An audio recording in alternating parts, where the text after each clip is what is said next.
What's up YouTube, this is Poopdexyman, and today I'll be showing you guys the deck profile for Gearfried Warriors, or that's what I named it at least. So I just want to start off by giving a shout out to the theflyhighsparkman for reaching 100 subscribers, and he's hosting a contest over at his channel. So I'll put a link to his channel down below, and also put a link to the video so you can enter his contest, and he has a variety of prizes for you to win.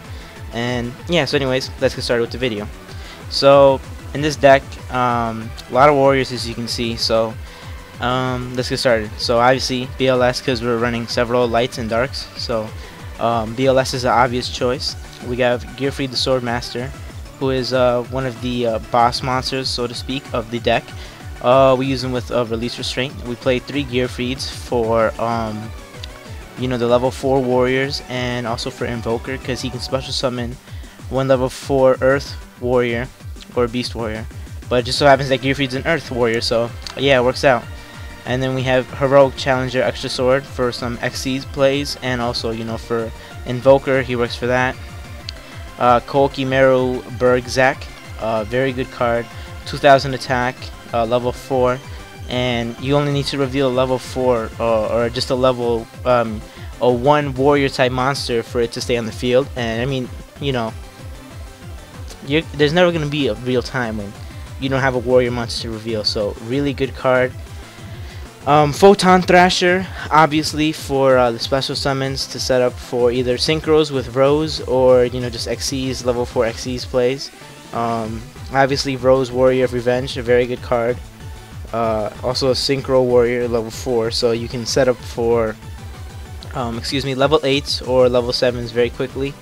Unfortunately, I don't play Black Rose since it's not a warrior, and yeah, it kind of messes up the whole flow of things. So yeah, and then we have Matatsa the Zapper, very good card, very good card back in the day, and I still think it's mildly decent. Along with if you use Solidarity, you can get up to like, what is it, like ridiculous 2900. You attack twice, it's just too good.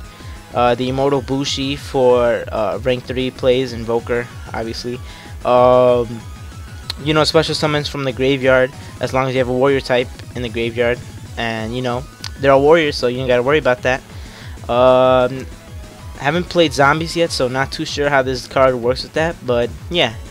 Foolish Burial for Bushi, reinforcements of the army for obvious reasons. Book of Moon, Sacred Sword of 7 stars for the dead Gearfrieds, because he is pretty dead in the hand, and it kind of sucks, but yeah. Then we play the 2 MSTs, Fusion Sword, how is that pronounced? Murasame Blade, just a pretty good card. Increases the attack by 800, so works very well with all these cards, except for obviously Gearfried. And I mean, for the Swordmaster, you can destroy stuff, so pretty cool. Solidarity, because we're only playing warriors, or even all the extra decks are warriors, so just pretty good card. Yeah, and it's a good way to get your opponent to waste MSTs. We play 2 release restraints for Gearfried, so what you could do is let's just say, this is an example. So you would go Bushi, and then special summon Bushi from your graveyard, summon Matatsa the Zapper, XC's into Invoker, special summon Gearfried, and then use release restraint. So yeah, pretty cool combo, and just a pretty good card. But if you don't have a Gearfried on the field, it is pretty dead, so that kind of sucks. But you can just put it, set it to trick your opponent. Alright, we have 2 brain fart, the Warrior Returning Alives, very good card, because obviously they're all warriors. You can pick up some Gearfrieds, and among other things, basically everything in the deck you can get back. Junk Barrage, just to kind of give it that flame wingman effect, so to speak, except not really, but it's a pretty good card. Obviously to equip to Gearfried the Swordmaster or any of these monsters. Obviously for the traps, we play the staples, Compulse, Solemn Warning, Bottomless Trap Hole, 2 Dimensional Prisons, and 1 Mirror Force. And I found that 2 Dimensional Prisons and a Mirror Force works very well. And then Copy Knight, just because we play warriors, and it sets us up for a lot of rank 4 XC's plays. Alright, now into the extra deck. We have Colossal Fighter, very good for summoning warrior monsters, or just summoning it back if it gets destroyed. But it would be very hard for Colossal Fighter to get destroyed, other than, you know, like by Dark Hole and stuff. Because, I mean, if you have a lot of warriors in your graveyard, this thing is gonna get, you know, pretty bumped, or he's gonna get pretty pumped up from all the warriors. So then we play a Driven Daredevil. It's a pretty good card that basically you attack a monster that's stronger than Driven Daredevil, and at the end of the damage step, the card that battle with gets destroyed. And this can't be destroyed by battle with cards that have a higher attack than it. So pretty good card. And so what is that, rank 7, or no, I'm sorry, level 7 synchro monster. Then we have 7 Swords of Warrior. It's a pretty good card, and has a lot of synergy with the equipped monsters, or the equipped spells. And then we have Crimson Blader, a pretty good card that kind of helps this deck against, you know, higher tier decks like Dragon Rulers. But most of you should know this if you know, follow the Yu-Gi-Oh community. You should know Crimson Blader is a very good card for the meta. So then we have MX Saber Invoker, free special summoning of Earth Warriors, and, you know, basically sets us up for a lot of Gearfried plays. Blade Armor Ninja, just because we have warrior types and it can attack twice. And, you know, you go ahead and do you know, Heroic Challenger, Gearfried, so it will get 1,000 boost, so it'd be at 32. And then if you have 1 Solidarity, 4,000, and you can attack twice. If they have no monsters on board, you basically win. So, you know, very good card. It works, has a lot of synergy with the deck. Heroic Champion Excalibur, same reasons as Blade Armor Ninja. Heroic Champion Gandiva works very good with decks that special summon lower ranked monsters. Pretty good. Photon Papillo-Operative, or Photon Papillo-Operative.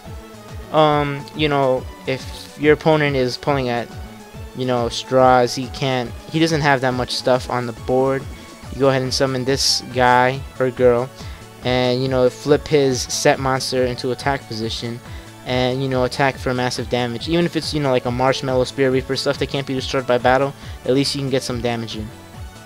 Utopia, I think it's sort of a staple in rank 4, or yeah, level 4, you know, decks, cards that can make rank 4 XCs. Zubabat General, you know, he works good with, obviously, Gearfried. You know, you go ahead and equip Gearfried, the Swordmaster, on Zubabat General. So Gearfried can be helpful at times to have in your hand, but not all the time.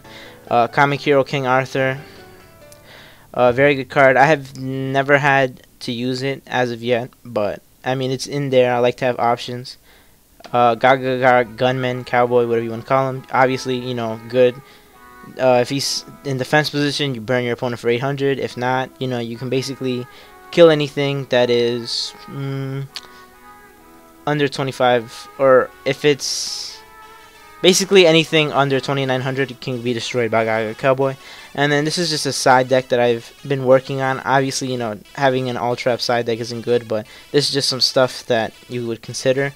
Imperial Iron Wall, since you're not really banishing stuff besides with Sacred Sword of 7 stars. So yeah, go ahead and, you know, 3 of those are pretty good.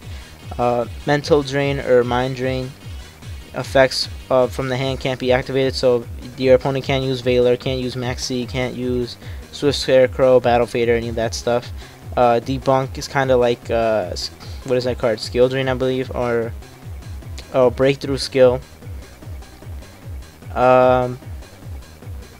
Except, you know, it's more or less for, you know, like Effect Veiler and stuff. So then we have Soul Drain, which basically opponents cannot activate monsters' effects from the graveyard that start a chain. Then we have Rivalry of the Warlords, or of Warlords.